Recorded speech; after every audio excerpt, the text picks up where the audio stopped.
Bem, concordância nominal é a concordância do nome.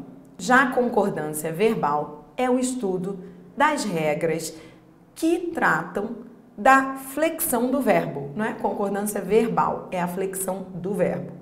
E o que você precisa entender, principalmente, é o verbo concorda com o sujeito.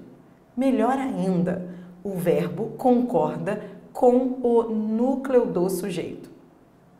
Concordância verbal é assunto muito importante para quem faz qualquer tipo de prova hoje de língua portuguesa. Eu trouxe para você uma questão. Vamos resolvê-la? Vamos lá.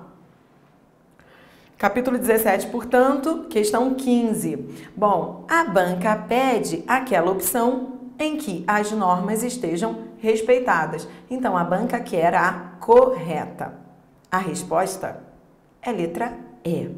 Bom, já eu vou explicar a você o porquê de a letra E estar correta. Mas vamos comentar o erro de cada uma das opções anteriores. Vamos lá?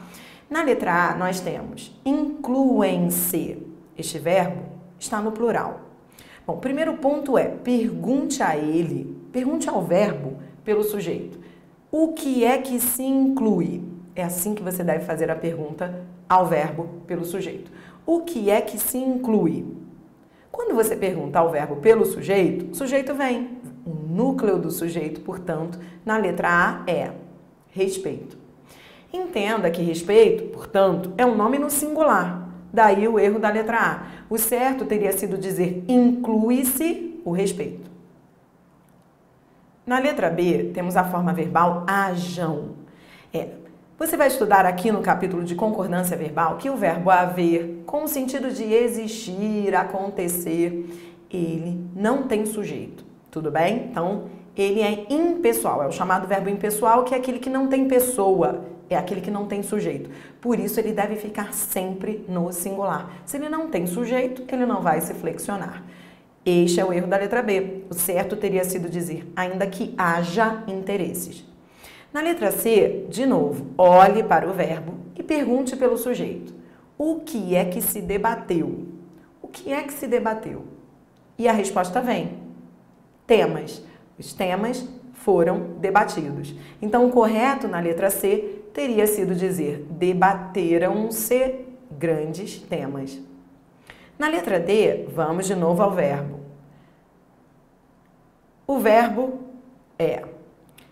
A esperança de que circulam livremente todas as ideias devem.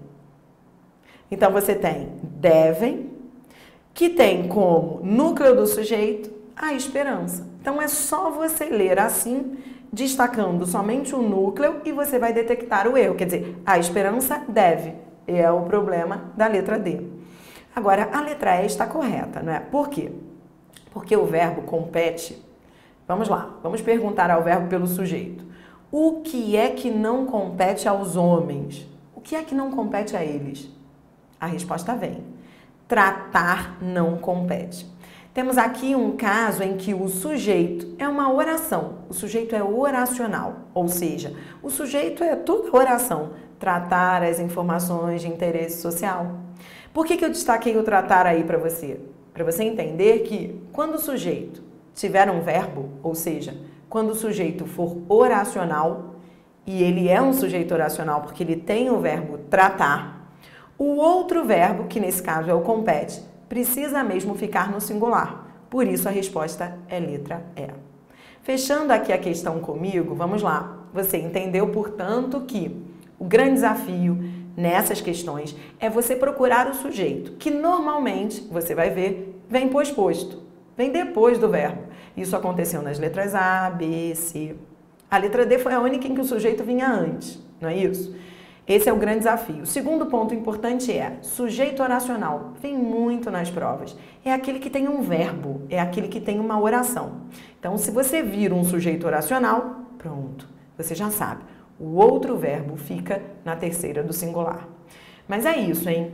Eu quero que você aproveite o capítulo de concordância verbal, porque é muito importante, não só para as provas objetivas de português, mas também nas redações.